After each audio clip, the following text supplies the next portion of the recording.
से अपने एक व्यू से कुछ चीजों को मुझे लगा कि आपके साथ शेयर करना चाहिए। तो उस चीज को निकाल करके और इस प्रेजेंटेशन के माध्यम से आपको बताने का प्रयास कर रहा हूँ। और आज जन्मदिन हम मनाने जा रहे हैं।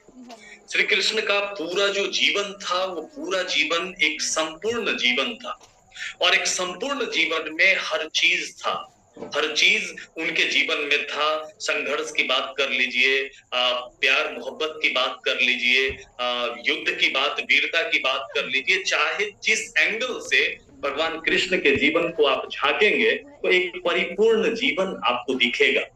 और ये बात आज की नहीं है, 5244 साल पहले से उतने ही विश्वास के साथ, उतने ही आस्था के साथ इस चीजों को, उनके जीवन में जो बातें हैं उसको मानव जाति अपनाता रहा है, अपने लाइफ में इंप्लीमेंट करता रहा। अब जरा सोचकर देखिए, 5244 साल किसी भी चीज को भूल जाने के लिए, खत्म हो जाने के लिए काफी होता है। लेकिन अब देख सकते हैं हर काल, हर युग में लोगों ने इस स्टोरी को अपना इंस्पिरेशन बनाया, अपनी प्रेरणा बनाया। और हमको लगता है कि कभी भी ये जो जीवन से जो सीख है और इनका जो जीवन है, ये कभी भी पुराना नहीं होगा। और भी विश्वास के साथ लोग इसका अनुसरण करेंगे, लोग इसको फॉलो करेंगे।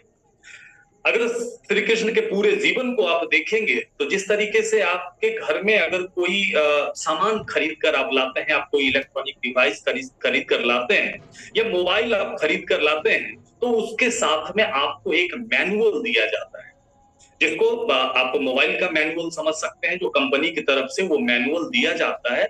उस मैनुअल में वो पूरी तरह से पूरी जानकारी होती है कि वो डिवाइस किस तरीके से ऑपरेट किया जाएगा, किस तरीके से वो चलेगा, वो पूरा चीज उस मैनुअल में लिखा रहता है। और भगवान श्री कृष्ण की पूरी स्टोरी को आप अगर समझें तो वो लाइफ का एक मैनुअल है। आपकी जो जिंदगी है ना, उस जिंदगी का एक मैनुअल है कृष्ण की पूरी कहानी। और जब भी आपका वो इक्विपमेंट खराब होता है, तब आप उस मैनुअल में सर्च करते हैं कि वो कैसे ठीक होगा। उसी तरह से जिंदगी में जब कुछ अच्छा बुरा, कुछ प्लस माइनस होता है, तो एक बार जरूर झांकना चाहिए कि ये मैनुअल आपको आपके लाइफ के हर समस्या का समाधान आपको बताएगा।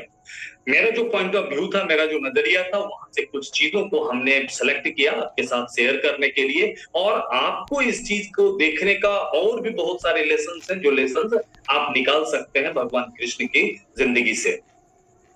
तो चलिए सबसे पहले हम शुरुआत करते हैं कृष्ण के पूरे जीवन को। आप अगर देखें तो पूरे जीवन की अतीत की करवाहटों की जगह की कोई जगह नहीं होती। जीवन तो एक उत्सव होता है। श्री कृष्ण के जीवन को समझने के साथ साथ थोड़ा सा कर्ण के जीवन को समझते हैं। महाभारत के दो जो पात्र थे, एक श्री कृष्ण और एक कर्ण, दोनों के जीवन में कुछ समानताएं भी थी। और दोनों के जीवन की समानताओं के बारे में आप अगर सोचेंगे तो दोनों का जन्म जो हुआ था वो विषम परिस्थिति में हुआ था, और जन्म के बाद ही उन्हें बहुत सारे संघर्ष करने पड़े थे। कर्ण को एक टोकरी में डाल करके और पानी में कर्ण को बहा दिया गया था बहने के लिए। और कर्ण को एक मल्लाह जो राधा और एक दंपत्ति, उस दंपत्ति ने उन्हें पाला, जबकि ये राजकुमार थे। और इसी तरीके से कृष्ण को भी जन्म के बाद अपने माँ बाप से अलग होना पड़ा, और अलग होकर के कहीं दूर, माँ बाप से कहीं दूर जाकर जिंदगी जीनी पड़ी। और ये भी एक ग्वाले की जिंदगी जी रहे, जबकि दोनों राजकुमार के परिवार से थे। और दोनों के लाइफ में उसी तरीके का संघर्ष भी आता रहा। लेकिन महाभारत युद्ध के 17वें दिन कर्ण वीर गति को प्राप्त हुआ, और वहीं पर श्री कृष्ण द्वारिकाधीश बने, इस दुनिया के स्वामी बने, मालिक बने। तो ऐसा क्या हुआ, इन दोनों व्यक्ति के लाइफ में समानता तो थी, लेकिन एक असमानता थी। लाइफ में संघर्ष था, लाइफ में चुनौती थी, अतीत बहुत कड़वा था। अतीत की करवाहटों को लेकर कंस अपनी पूरी कर्ण अपनी पूरी जिंदगी अपने अतीत के उस करवाहटों के साथ जिया। और जबकि कृष्ण ने अतीत के उस करवाहटों को कोई जगह नहीं दिया, कल जो कुछ अच्छा बुरा हमारे साथ हुआ, अतीत के उन करवाहटों का या उन अनुभवों का अपने जीवन पर असर पड़ने नहीं दिया। और जीवन कृष्ण के हिसाब से जीवन एक उत्सव है। यहाँ हर चीज होगा, संघर्ष भी होगा, दुख भी होगा, सुख भी होगा, लेकिन ये समझकर जिंदगी को जीना है, क्योंकि जिंदगी जीना एक उत्सव है, एक ओकेजन है कि हम सभी लोगों को जीने का मौका मिला। और वहीं पर कर्ण इसी भावना के साथ अपनी पूरी जिंदगी जिया, और जिंदगी के लास्ट समय में उसे इस बात का एहसास हुआ। तो पहला लेसन हम सीख सकते हैं श्री कृष्ण की जिंदगी से, और हमको लगता है केवल इसको भी अगर हमने सीख लिया तो हमारी जिंदगी में बहुत बड़ा बदलाव होगा। आज जो हम जिंदगी जी रहे हैं ना, अपने अतीत के उन्हीं चीजों के लिए, हमारा जन्म ऐसे घर में हुआ, हमारी शिक्षा ऐसी हुई, हमारा स्कूल ऐसा हुआ, कल जो भी हमारे साथ हुआ, उन चीज को छोड़कर और भविष्य की संभावनाओं के ऊपर हम सभी लोगों को फोकस करना चाहिए। तो ये था पहला लेसन। अब बात करते हैं कि श्री कृष्ण की जिंदगी से जो दूसरा लेसन हमें सीखना चाहिए, वो इनका कहना है जीवन में आगे बढ़ने के लिए, जीवन से हमें ये सीख लेना चाहिए कि जीवन में आगे बढ़ने के लिए समय समय पर जिंदगी त्याग मांगती है, और हर उस त्याग को करने के बाद ही कामयाबी मिलती है। और इनके जिंदगी से हर चीज छूटता चला गया, पूरी जिंदगी युद्ध लड़ते रह गए। आज उनसे बचपन से लेकर के तो बाकासुर और कौन सुर उनके साथ सामना होता रहा, और पूरी जिंदगी युद्ध लड़ते रह गए, और हर चीज छूटता गया, लेकिन एक चीज नहीं छूटा, वो है चेहरे पर मुस्कान। क्योंकि अगर कृष्ण की माने तो जिंदगी जीना एक उत्सव है, और इसको मुंह लटका के नहीं जीना चाहिए, इसको मुस्कुराहट के साथ जीना चाहिए। जिंदगी में कितने भी दुख हैं, तकलीफ हैं, बावजूद इसके जिंदगी को एक उत्सव की तरह जीना चाहिए, और एक मुस्कान के साथ जीना चाहिए। तीसरी चीज जो श्री कृष्ण की जिंदगी से हम लोग जो सीख सकते हैं, तीसरी बात, जीवन में संघर्ष से कभी मत घबराइए, क्योंकि संघर्ष का नाम ही जिंदगी है। लेकिन जिस संघर्ष से सिर्फ सकारात्मक ऊर्जा का नाश होता हो, उसे छोड़ देना चाहिए। देखिए, कृष्ण का कहना है कि जिंदगी में संघर्ष तो मिलेगा, संघर्ष से घबराने की जरूरत नहीं है, लेकिन बेवजह का संघर्ष अगर कहीं है तो उस संघर्ष को छोड़ देना ही सही रहेगा। अब आप देख लीजिए, जब ये मथुरा आए और कंस का वध किया, तो कंस का वध करने के बाद जरासंध जो कंस का रिलेटिव था, वो इनका दुश्मन हो गया। अब वो बार बार हमला करता था, बार बार आक्रमण करता था, और 18 बार आक्रमण करने के बाद अंत में श्री कृष्ण ने रातों रात द्वारिका नगरी बनाई, और मथुरा को छोड़ करके द्वारिका आ गए। क्योंकि उनको लगा था इसका जिस तरीके से वध होना था, इनका वध भीम से होना था, समय पर होना था, वक्त का इंतजार किया, और इस बीच में अगर भागना पड़ा ना, तो भागने के लिए ये तैयार हुए और भागे। यही कारण है कि इनको रणछोड़ भी कहा जाता है, क्योंकि रण को छोड़ करके ये भागे थे और रणछोड़ कहलाए थे। तो इनका कहना यही है कि संघर्ष तो मिलेगा जिंदगी में, लेकिन बहुत सारे संघर्ष ऐसे हैं ना हमारे लाइफ में, जो हम लोग बेवजह कर रहे हैं। समय आएगा तो उसका समाधान हो जाएगा, लेकिन फिर भी हम उसके लिए संघर्षरत हैं। जो संघर्ष आपके सकारात्मक ऊर्जा का नाश करता हो, जिससे विकास नहीं हो रहा है, उसे छोड़ देने में ही भलाई है। तो ये तीसरा मैसेज श्री कृष्ण के जीवन से हम सभी लोग सीख सकते हैं। चौथे मैसेज की बात करते हैं कि जिंदगी में संघर्ष तो रहेगा ही रहेगा, मुसीबत तो आएगा ही आएगा, और जिंदगी को बिना घबराए हुए, बिना दुखी हुए जिंदगी को जीना चाहिए, और जिंदगी को आनंद के साथ जीना चाहिए। आपने ये कालिया नाग वाली कहानी आप जानते होंगे, और कालिया नाग पर चढ़ने के बाद उसके सर पर चढ़कर, उतने खतरनाक नाग के सर पर चढ़कर, और ये नाग जो है ये मृत्यु का प्रतीक है। श्री कृष्ण अपने इस लीला के माध्यम से हम सभी लोगों को एक मैसेज यहाँ से हम ये समझ सकते हैं कि मौत भी सामने खड़ी हो ना, तो घबराने की जरूरत नहीं है। कृष्ण वही है जो मौत के ऊपर चढ़कर नाच कर सकता है, वही कृष्ण होता है। तो मुसीबत और संघर्ष तो आएगा जीवन में, घबराइए मत, उसका सामना करिए, और सामने चाहे मृत्यु ही क्यों ना हो, घबराने से जो होगा, जो वक्त आएगा वो होगा, इसलिए घबराकर जिंदगी जीने की जरूरत नहीं है। चौथे मैसेज के बाद पांचवा मैसेज ये हम सीख सकते हैं कृष्ण की जिंदगी से। जीवन में कुछ चीजें तो हमारे नियंत्रण में होती है, कुछ चीज हम नियंत्रित करते हैं और कुछ चीजें नहीं होती है। हमारा कर्म तो हमारे नियंत्रण में होता है, लेकिन परिणाम हमारे नियंत्रण में नहीं होता है। इसलिए किसी भी क्षेत्र में आप जो काम कर रहे हैं, आप परिणाम को लेकर के अगर आप चिंतित हैं, तो परिणाम के लिए चिंता आपकी व्यर्थ है। और इनका कहना है कि जीवन का यात्रा है, उस यात्रा का आनंद लीजिए। आप सबसे पहले अपना एक गोल डिसाइड कर लीजिए। सबसे पहले आपके लिए युद्ध क्या है, आपके लिए मिशन क्या है, आपके लिए गोल क्या है, उस गोल को एक बार डिसाइड करिए। और उस गोल तक आपको पहुंचने के लिए जितने भी संघर्ष आए, उन संघर्षों से लड़ना और उसके लिए काम करना, ये हमारे कंट्रोल में होता है। जीत या हार, जय पराजय, ये सफलता असफलता, ये सब कुछ हमारे हाथ में नहीं होता है। और ये एक विश्वास होता है कि अगर हम उस तरीके से अपने कर्म को करें जो मंजिल तक पहुंचने के लिए, जो सक्सेस तक पहुंचने के लिए जो जरूरी है, तो निश्चित रूप से फल हमें मिलेगा। लेकिन हमें सिर्फ कर्म का आनंद लेना चाहिए, जीवन की यात्रा का आनंद लेना चाहिए। और फल हमारे कंट्रोल में नहीं है, तो बिना फल की चिंता किए हुए हमें सिर्फ अपने कामों पर फोकस करना चाहिए।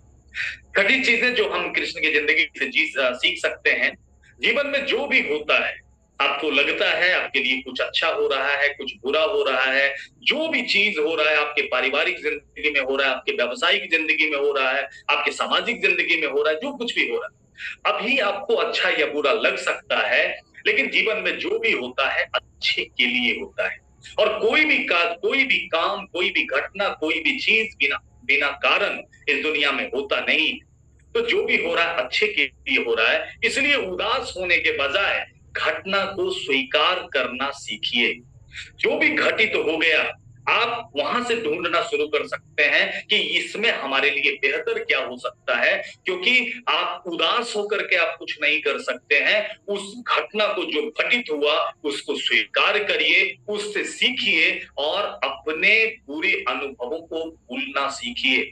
अच्छा बुरा एक्सपीरियंस जो भी लाइफ में हुआ, जो भी बुरा एक्सपीरियंस है, उस एक्सपीरियंस को भूलना सीखिए। और ये चीज हम उनके लाइफ से हम सीख सकते हैं। ये था छठा लेसन। सातवां लेसन, सातवीं सीख हमारी, कृष्ण भगवान थे। कृष्ण जानते थे भविष्य क्या होगा। महाभारत होने से पहले कृष्ण जानते थे महाभारत में क्या होगा। या जो भी चीजें हुई, क्योंकि कृष्ण भगवान थे, हर चीज के रचयिता थे, और भविष्य में क्या होगा उनको पता था। लेकिन फिर भी वो वर्तमान में हमेशा जीते रहे। माखन चोरी करने का समय था तो भरपूर माखन चोरी किया। जब गाय को चराने के लिए जब आते थे अपने वाले साथियों के साथ में, तो जितनी मस्ती होती थी भरपूर मस्ती किया। वो भविष्य जानते थे, लेकिन अपने वर्तमान के हर एक पल को उन्होंने जिया। और इसलिए भविष्य क्या होगा उनको पता था, फिर भी वर्तमान में जीते रहे और उसी हिसाब से संघर्ष भी करते रहे। जब लाइफ के जिस पार्ट में संघर्ष का समय आया, उस संघर्ष को भी वो करते रहे। तो जब उन्हें भविष्य पता था और वो जी रहे थे, तो हमको तो पता नहीं। हम इतनी सारी चीजों को हम सोचे हैं, हम सब आगे की चीजों को हम फोकस में रखे हैं। तो इनको जब भगवान थे फिर भी ये वर्तमान में जीते थे, तो हम सभी लोगों को वर्तमान में जो जिंदगी मिला ना, कहने का मतलब यही कि उस जिंदगी का भरपूर आनंद उठाइए, भरपूर जिंदगी जिए। और आगे कर्म हमारे कंट्रोल में है, उस कर्म को अच्छे तरीके से हम करते रहें और जिंदगी में अच्छा ही होगा। आठवीं चीज जो हम सीख सकते हैं इनके लाइफ से, वो है बिना विनम्रता के बड़ी से बड़ी सफलता भी बेकार है। आप जिंदगी में कितना भी सक्सेस हो जाए, कितनी भी ऊंचाई पर आप चले जाएं, लेकिन अगर विनम्रता आपके पास नहीं है, तो आपकी बड़ी से बड़ी सफलता भी जो है वो सफलता आपकी बेकार है। वो सफलता का कोई मायने नहीं है। कृष्ण इतने ऊंचाई पर थे, इतने बड़े थे, लेकिन कृष्ण का जो व्यवहार था अपने बड़ों के साथ में, अपने दोस्तों के साथ में, अपने परिवार के लोगों के साथ में, वो व्यवहार ऐसा था। अपने व्यवहार की वजह से ही लोग हमेशा चाहते थे कि कृष्ण उनके आंखों के सामने रहे। वो क्या था? कृष्ण का व्यवहार था। और क्रोध, लोभ और अहंकार नर्क के तीनों द्वार हैं। और इसी तीनों रास्ते में से किसी एक रास्ते के द्वारा नरक की तरफ जाया जाता है। इसलिए इसे त्याग कर जीवन में शांति को अपनाना सही रहेगा। और ये आठवीं चीज जो हम लोग भगवान कृष्ण से सीख सकते हैं।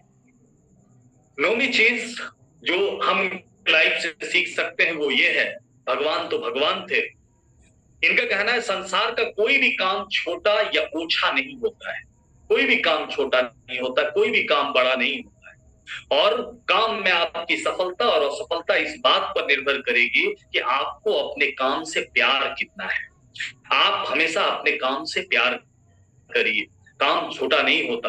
भगवान थे, इतनी शक्तिशाली थे, पूरे महाभारत या पूरे ब्रह्मांड के मालिक थे। और इन्हें जब अवसर मिला अर्जुन का सारथी बनने का, तो इन्होंने अर्जुन का सारथी बनना स्वीकार किया। ये चाहते तो युद्ध कर सकते थे, और जितने भी उस मैदान में थे, जो भी योद्धा थे, हर योद्धा से बड़े योद्धा ये खुद थे। लेकिन एक जिम्मेदारी इनको मिली, वो थी अर्जुन की सारथी बनने का। और इन्होंने उस जिम्मेदारी को पूरी तपस्या के साथ में, पूरी ईमानदारी के साथ में उन्होंने उसका निर्वाह किया। तो जिंदगी में अवसर, अपॉर्चुनिटी, काम बहुत सारे हैं। जो भी काम हमें मिला है, हम सभी लोग यहाँ मोदी केयर के कंसल्टेंट हैं, और मोदी केयर का जो काम हमें मिला है, हम इस काम को ईमानदारी के साथ में हम अगर करना शुरू करते हैं, अपने काम से प्यार करना शुरू करते हैं, तो फिर सफलता एक दिन जरूर हम सभी लोगों को मिलेगी। तो ये नौवां चीज जो हम उनके लाइफ से सीख सकते हैं। 10वीं बातें जो उनकी जिंदगी से हमें सीखना चाहिए। आप कितने ही बड़े क्यों ना हो जाएं, जिंदगी में बहुत तरक्की करें, आप यहाँ हैं, आप जीबीडी जीआरडीडी हो जाएंगे, आप लाखों रुपया कमाएंगे, जो भी जिंदगी में कितनी भी तरक्की आपकी हो जाए, लेकिन अपने अच्छे और सच्चे मित्र को हमेशा सहेज कर रखिए। और हमेशा मित्रों के काम आइए। अगर ऊपर वाले ने क्षमता दिया है, ऊपर वाले ने अगर एबिलिटी दिया है, तो ऊंचाई के कितने भी जगह पर चले जाएं, लेकिन जो आपके अच्छे और सच्चे मित्र हैं, उस मित्र को बचाकर जरूर रखें। और आप अगर सक्षम हैं तो अपने उस मित्र के काम आइए, उनकी मदद करिए। ये 10वीं चीज हम भगवान कृष्ण के जीवन से सीख सकते हैं। अब बात करते हैं 11वीं चीज जो हम भगवान कृष्ण के जीवन से सीख सकते हैं, वो है संसाधनों का इस्तेमाल सोच समझकर करिए। गुणवत्ता संख्या की तुलना में अधिक महत्वपूर्ण होता है। अब देखिए, जब महाभारत का युद्ध चल रहा था, तो एक तरफ कौरव 100 भाई, एक तरफ पांडव 5 भाई थे। और श्री कृष्ण के नेतृत्व में ये महाभारत युद्ध होना था। तो संसाधन क्या था? संसाधन हमारे पास सीमित था, कृष्ण के पास संसाधन सीमित था। और सीमित संसाधन से ही एक बड़े युद्ध को जीतना था। इसके लिए रणनीति बहुत जरूरत थी, रणनीति की। और गुणवत्ता जो है वो ज्यादा महत्वपूर्ण होता है संख्या की तुलना में। बहुत सारे लोग हैं लेकिन अनस्किल्ड लोग हैं, उसकी तुलना में अगर कम लोग ही स्किल्ड हैं तो वो ज्यादा प्रभावी होता है। अर्जुन, ये पांडव जो 5 थे, ये पांचों की अलग अलग क्वालिटीज थी, और अलग अलग, क्योंकि हर आदमी में एक जैसी क्वालिटी नहीं होती। और भगवान कृष्ण के नेतृत्व में संसाधन का सही इस्तेमाल, एक संसाधन का क्या बेहतर से बेहतर इस्तेमाल कर सकते हैं, ये रणनीति कृष्ण को पता थी। और कृष्ण ने वो रणनीति बनाया और उस रणनीति के साथ इतने बड़े युद्ध को जीता। रणनीति, बड़े से बड़े भीष्म पितामह को अगर मारना है तो भीष्म पितामह कैसे होंगे, ये रणनीति, ये संसाधन, एक खंडी नाम का संसाधन इनके पास था, उसका इस्तेमाल किया।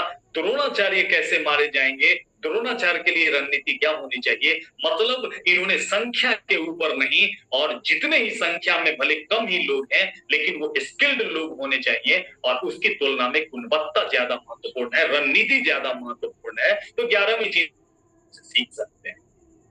12वीं चीज जो हम इनके लाइफ से सीख सकते हैं वो है संवाद की ताकत को पहचानें और विवादों को सुलझाएं। संवाद एक ऐसी ताकत है, बड़े से बड़े विवाद को भी सुलझाया जा सकता है।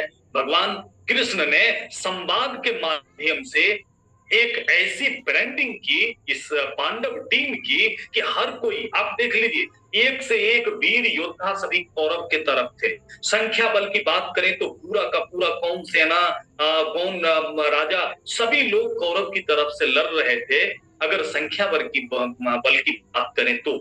लेकिन श्री कृष्ण ने अपने टीम को इस तरीके से मैनेज किया कि उतने सारे लोगों के, उतने वीर योद्धाओं के होते हुए भी उन्हें भी इस बात का शक होता था कि युद्ध पांडव ही जीतेंगे। और ये होता है ब्रांडिंग।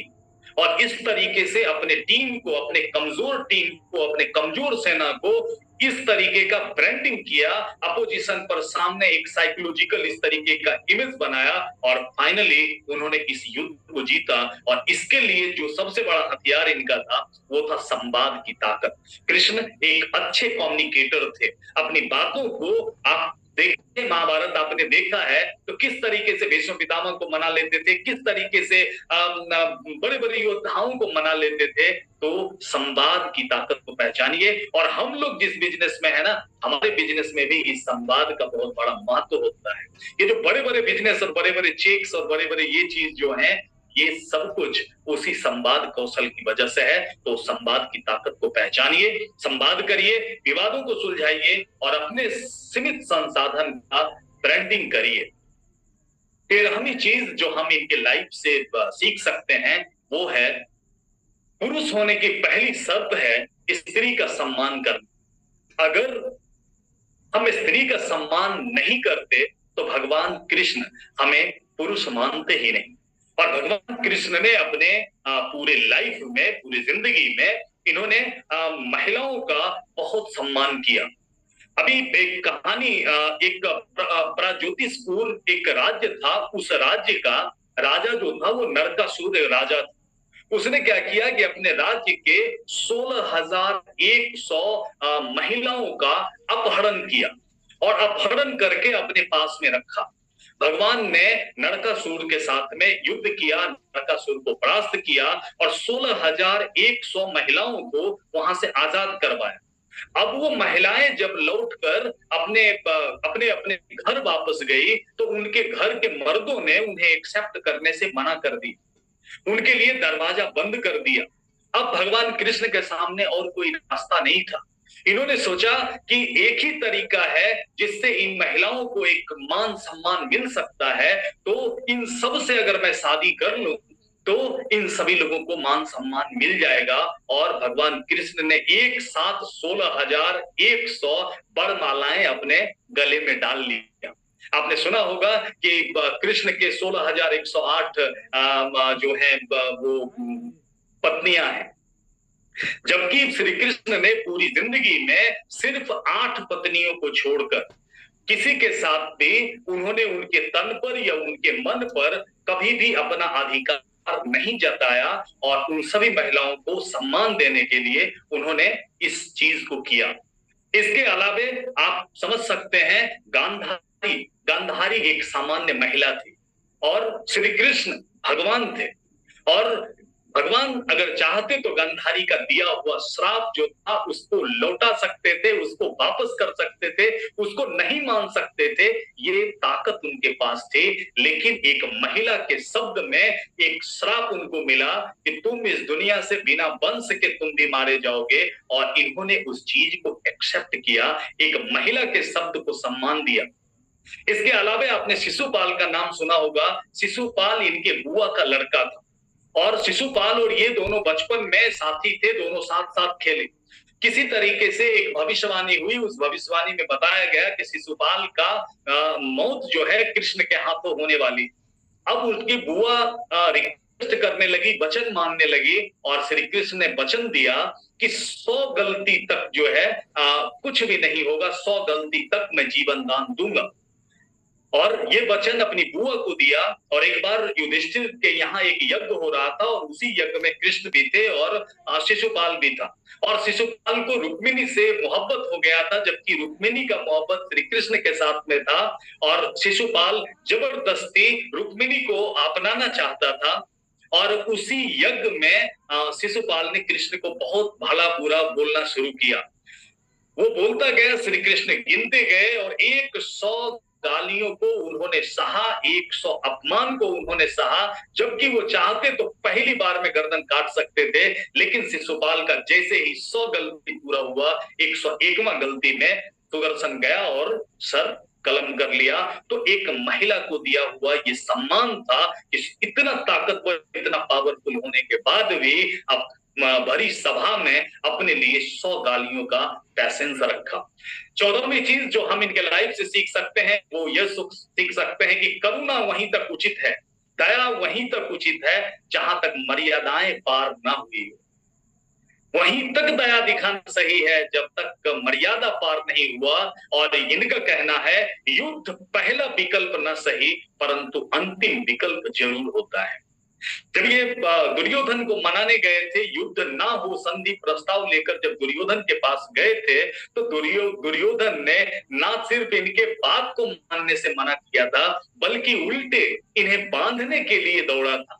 और तब इन्होंने अपना विशाल रूप दिखाया, अपना विकराल रूप दिखाया और दुर्योधन को बताया कि अब युद्ध होगा और कोई फर्क नहीं पड़ता है कौन जिएगा और कौन मरेगा, और इतिहास का सबसे बड़ा युद्ध होगा। और फिर इन्होंने आगे युद्ध के रास्ते को चुना, क्योंकि करुणा और दया वहीं तक सही है जहां तक मर्यादाएं पार न हुई।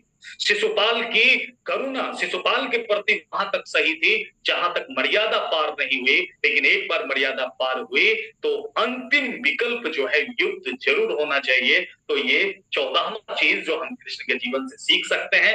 15वां चीज जो हमें सीखना चाहिए, कर्म का जो सिद्धांत है वो कभी गलत नहीं हो सकता है, इसका फल जरूर मिलता है, आज न मिले कल मिले, मिलेगा जरूर। जो भी कर्म आप करते हैं, आप मोदी केयर के लिए काम करते हैं या जो भी कर्म आपने किया, उस कर्म का सिद्धांत ये कहता है फल अवश्य मिलता है।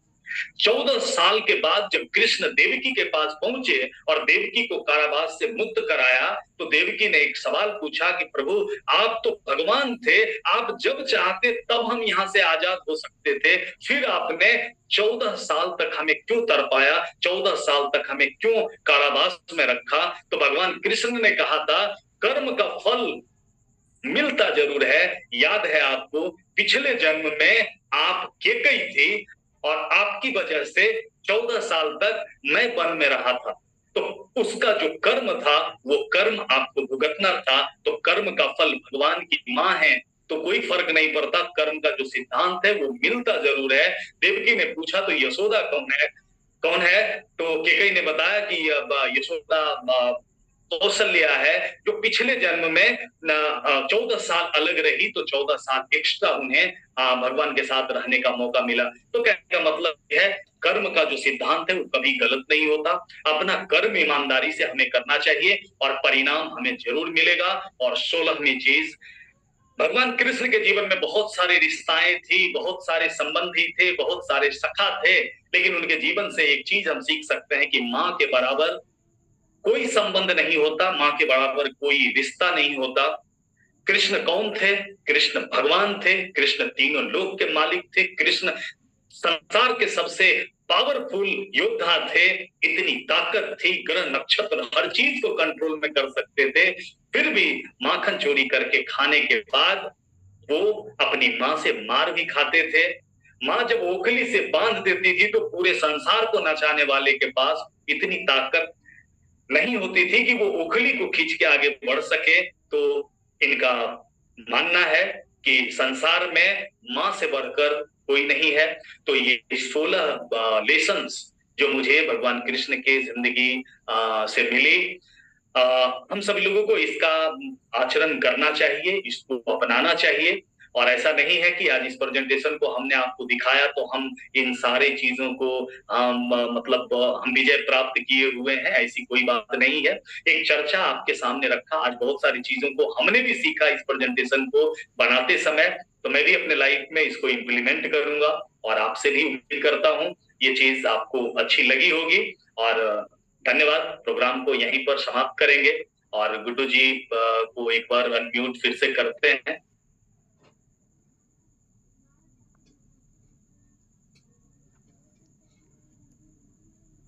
गुड्डू जी आप अनम्यूट हो सकते हैं। जी जी जी, थैंक यू। वाह क्या बात है, भाव विभोर कर दिए एकदम से। इतना गजब का मतलब प्रेजेंटेशन रहा आपका, क्या बोलूं, शब्दों में बयान नहीं कर सकता हूं। वो तो हमारे पार्टिसिपेंट्स जितने जुड़े हुए हैं, निश्चित रूप से आज एक भिन्न जानकारी मिली, जो जानकारी लाइफ के लिए अति महत्वपूर्ण। देख रहे हैं कि आप मतलब चैट बॉक्स में एकदम भरा पड़ा है, great session sir, great session. तो लाजवाब लाजवाब रहा। और आपको हमारा रिक्वेस्ट स्वीकार करके इस तरीके का प्रेजेंटेशन देने के लिए दिल से बहुत बहुत धन्यवाद। और निश्चित रूप चलिए से आज आपको भर भी दिन में आप आज ही की वजह से किए। नहीं नहीं, बहुत बहुत लाजवाब रहा, बहुत लाजवाब रहा। तो चलिए दोस्तों, समय की अपनी सीमा होती है, समय समाप्त होने पे है।